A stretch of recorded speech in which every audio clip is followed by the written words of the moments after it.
نہ دریاؤں نے ان کا راستہ روکا، وہ جس طرف سے جاتے تھے اللہ تعالیٰ ان کے لیے راستے بناتا تھا۔ عزیزان گرامی وقار، کون ہے وہ جو دریائے دجلہ میں اپنے گھوڑے دوڑائے تھے؟ کون ہے وہ جو دریا میں اپنی کشتیاں ڈال کر جلا دیا تھا کہ واپس جانے کا کوئی تصور نہ ہو؟ یہ سب میرے مصطفیٰ کریم کے دیوانوں کی ہی بات تھی۔ اسی لیے آج بھی دنیا گھبراتی ہے تو شانے لوگوں سے نہیں، دیوانوں سے ہی گھبراتی ہے۔ بہت زیادہ چالاک رہنے والوں سے نہیں، دیوانوں سے دنیا گھبراتی ہے۔ اس لیے کہ دنیا کو پتا ہے، دنیا جانتی ہے کہ دیوانہ کہاں دیکھتا ہے کسی کو پتا نہیں۔ اور یہ اس دیوانے کی بات کر رہا ہوں جس کے لیے اللہ کے حبیب صلی اللہ تعالیٰ علیہ وسلم کی عزت و وقار سب سے اول ہے۔ عزیزان گرامی وقار، آج آپ کے سامنے حاضر آیا، یہ میرے استاد گرامی، مربی، استاذ الاساتذہ، برادر گرامی حضرت العلامہ مفتی زبیر احمد صاحب قبلہ ادام اللہ اقبالہ، جنہوں نے دن رات ایک کر دیے تھے۔ میرے خیال سے 8 مہینے میں جتنے ان کے بال سفید ہوئے اس سے زیادہ نہیں ہوئے ہوں گے۔ صرف اس لیے نہیں کہ ایک بھائی کے لیے، اس لیے بھی لڑ رہے تھے کہ ایک عالم کے لیے جس سے دین کا بہت سارا حصہ وابستہ ہے۔ ان کی محنتیں رائگاں نہ گئیں۔ بہت سارے میرے احباب و اقربا، خاص طور پر مدن پورہ اور وکرولی سے، جنہوں نے اپنے گھر بار چھوڑ کر میرے لیے دوڑتے بھاگتے رہے، اللہ رب العزت اس بات کا شاہد ہے، ایک ایک دن اندر میں نے سب کے لیے دعائیں کی ہیں، اور ایسا نہیں کہ کوئی دن بھولا جاتا۔ اور باہر کی ہمیشہ یہ خبریں آتی رہتی ہیں کہ حالات کیسے کے کیسے ہوتے جا رہے ہیں۔ کبھی اگر گھبراہٹ اور بے چینی ہوتی تو میرے عزیزوں صرف ایک ہی بات ہمارے پاس تھی علاج کے لیے، ایک ہی علاج تھا۔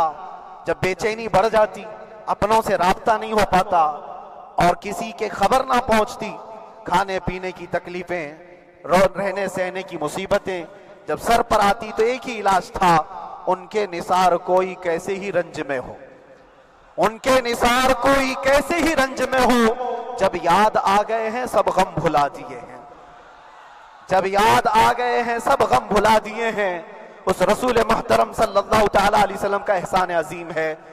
بار بار مجھے یہ احساس ہوتا رہا، پوری دنیا اگر چھوڑ دے مگر یقین تھا آمنہ کا لال کبھی نہیں چھوڑے گا، اور چھوڑا بھی نہیں، اور چھوڑا بھی نہیں۔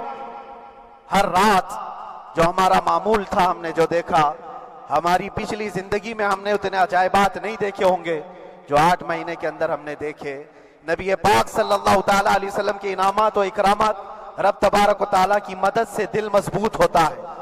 عزیزان گرامی، ہم نے تو وہاں ایسے لوگوں کو دیکھا جو ڈپریشن کا شکار ہو کر کافر بھی ہو گئے، اور حالات سے گھبرا کر کے وہ انکار کر بیٹھے، کوئی خدا نہیں ہے، کوئی مدد نہیں آتی ہے۔ ایسے حالات وہاں دیکھے، لیکن ان حالات میں بھی اللہ تبارک و تعالیٰ کی مدد ساتھ رہی۔ رسول پاک صلی اللہ تعالیٰ علیہ وسلم کا انعام و اکرام یہ تھا کہ جس طرح سے گئے تھے اسی طرح سے واپس بھی آئے، جس طرح سے گئے تھے ویسی واپس آئے، اور نہ میرے مصطفیٰ نے باہر میری عزت میں کمی کی، نہ اندر عزت میں کمی کی، کہیں پر بھی نہیں۔ الحمدللہ، جس شان کے ساتھ رسول پاک صلی اللہ تعالیٰ علیہ وسلم اپنے چاہنے والوں کو رکھتے ہیں، وہ میں نے دنیا میں دیکھا۔ اور پھر یہ عرض کیا، آقا آج آپ کی عزت پر بات کرنے والے کو چاہے وہ 1000 کال کوٹھری کے اندر ہو، آپ عزت کے ساتھ بٹھاتے ہیں، تو پھر قیامت کے دن اس کی عزت کا کیا حال ہوگا؟ عرش حق ہے مسند رفعت رسول اللہ کی، دیکھنی ہے حشر میں عزت رسول اللہ کی۔ میرے عزیزو، ایک بات کو طے کر کے چلو، انہیں جانا، انہیں مانا، نہ رکھا غیر سے کام، للہ الحمد میں دنیا سے مسلمان گیا۔ اس ایک بات میں جو عزت ہے، دنیا کے کسی مقام و منصب اور مرتبے میں عزت نہیں ہے۔ اور حالات دنیا انشاءاللہ میں سناتا رہوں گا۔ اللہ تبارک و تعالیٰ جب تک یہ زبان رکھا ہے، حق بولتے رہیں گے اور سناتے رہیں گے، اور بھی حالات آپ کو انشاءاللہ العزیز آگے سناتے رہیں گے۔ لیکن آج خصوصیت کے ساتھ میں جمعہ کے لیے اسی لیے حاضر آیا کہ یہاں کے لوگ پل پل یاد کرتے رہے۔ حضرت مجھے ہر بار خبر دیتے کہ جب نماز سے فارغ ہو کر کے میں نکلوں تو مجھے لوگ پکڑ لیتے، کیا ہوا، اب کیا خبر ہے؟ تو جس قدر آپ کی بے چینی تھی، بے قراری تھی، میرے عزیزوں مجھے بھی ملنے کی بے چینی اور بے قراری تھی، لیکن یہ ایک سٹیج تھا جس سے گزارا گیا ہے، ایک مقام تھا جس سے گزارا گیا۔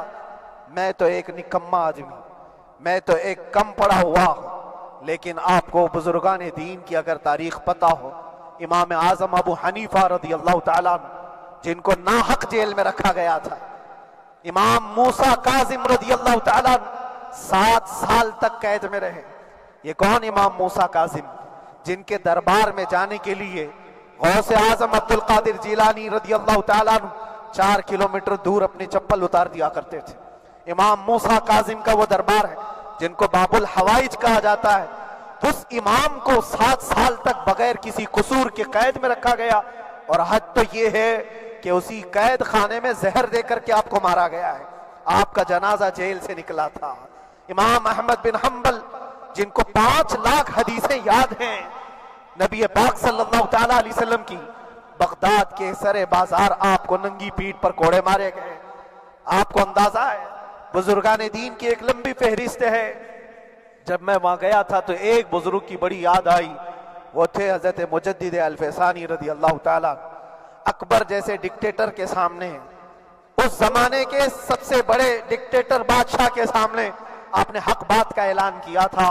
مجدد الفسانی رحمۃ اللہ تعالیٰ علیہ نے فرمایا تھا کہ اسلام نام سے جو دین ہوگا وہ محمد عربی کا لایا ہوا ہی دین ہوگا، کسی اور بادشاہ کا بنایا ہوا نہیں ہوگا۔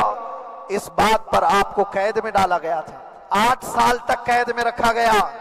8 سال میں بادشاہ مر بھی گیا، بیٹا بادشاہ بنا، لیکن کسی نے آ کر جہانگیر کے سامنے یہ بات رکھی کہ آپ کے باپ نے جس مولانا کو قید میں ڈالا تھا گوالیار کی جیل میں، 8 سال میں جیل کا نقشہ بدلا ہوا ہے۔ تو بادشاہ نے پوچھا ہوا کیا ہے؟ کہا کہ اس مولانا نے 8 سال میں تقریباً 700 قیدیوں کو عالم بنا دیا ہے۔ درس حدیث، درس تفسیر، قرآن کا علم، نمازیں جماعتوں سے وہاں اس طرح ادا ہوتی ہیں جیسے لگتا ہے گنبد خضرا کی چھاؤں میں ہے۔ رب تبارک و تعالیٰ کا یہ احسان عظیم تھا۔ ان 8 مہینوں میں بحمدہ تعالیٰ میں نے اپنی لائف میں کبھی اتنی امامت نہیں کی تھی جتنی وہاں امامت کیا، اس لیے کہ پابندی نہیں ہو پاتی۔ جب جب امام رہا مسجد میں چھٹیاں ہوا کرتی تھی، ادھر ادھر آنا جانا، لیکن وہاں پر کبھی کسی نماز میں چھٹی نہیں ہوئی۔ اور امامت اللہ تبارک و تعالیٰ کو جہاں لینا ہے وہاں لیتا رہے۔ اور مجھے اس بات کا تھوڑا قلق تھا، 24 سال سے میں تراویح سنا رہا تھا، 24 سال، 24 تراویح ہو چکی تھی، رمضان المبارکہ 24 گزر چکے تھے، 25واں سال تھا، ظالموں نے مجھے رمضان سے پہلے اندر کر دیا۔ بار بار یہ خواہش ہوتی تھی کہ میری تراویح چھوٹنے نہ پائے، 25ویں تراویح ہے، 25ویں محراب ہے، لیکن رب تبارک و تعالیٰ کا احسان، اندر موجود سارے مسلمانوں نے یہ مطالبہ کیا کہ ہم یہاں جماعت سے تراویح قائم کریں گے، اور اب تک لوگ الم تری کیف والی تراویح کبھی کبھار پڑھ لیا کرتے ہیں، لیکن سارے لوگوں نے مل کر کے یہ اتفاقاً کہا کہ ہم پورا قرآن آپ سے سننا چاہتے ہیں۔ کیسے کیسے قیدی تھے، کیسے کیسے کرائم والے تھے۔ میں نے کہا آج میں ایک دن پڑھاتا ہوں، ایک پارہ پڑھوں گا، آپ کو اگر لگے تو بتا دینا، بھاری پڑ جائے، کیونکہ لوگ سارے کرمنل ہیں اور کئی طرح کے جرائم کیے ہوئے لوگ ہیں۔ نماز دین سے کہاں زیادہ رشتہ، کہاں ہو سکتا ہے یہ گھبرا کر بھاگ جائیں۔ ایک دن پڑھاؤں گا، اگر آپ کو لگے تو بول دینا، نہیں تو کل سے الم تری۔ پہلے دن تراویح پڑھا ہے، دوسرے دن سارے لوگوں نے کہا آپ نے ایک پارہ پڑھایا ہے، سحری تک بھی پڑھائیں گے تو انشاءاللہ کھڑے رہیں گے۔ یہ جو استقامت، یہ ساری چیزیں دلوں کا جمع ہونا اور ہماری طرف دلوں کو پھیر دینا بغیر اللہ کی مدد کے نہیں ہوتا، رسول پاک صلی اللہ تعالیٰ علیہ وسلم کے کرم و احسان کے بغیر نہیں ہوتا۔ وہ تراویح بھی پڑھتے رہے، تفسیر قرآن بھی سنتے رہے اور قرآن کی تعلیم بھی لیتے رہے۔ پھر مجھے اندازہ یہ ہوا کہ رب تبارک و تعالیٰ کی منشا یہ تھی کہ ہماری تراویح کی محراب کی سلور جبلی جیل کے اندر ہو جائے۔ مجھے اس بات کا کوئی قلق نہیں رہا کہ میری کوئی چیز چھوٹ گئی ہے۔ ہاں، عید، بقرعید، محرم، یہ تمام چیزیں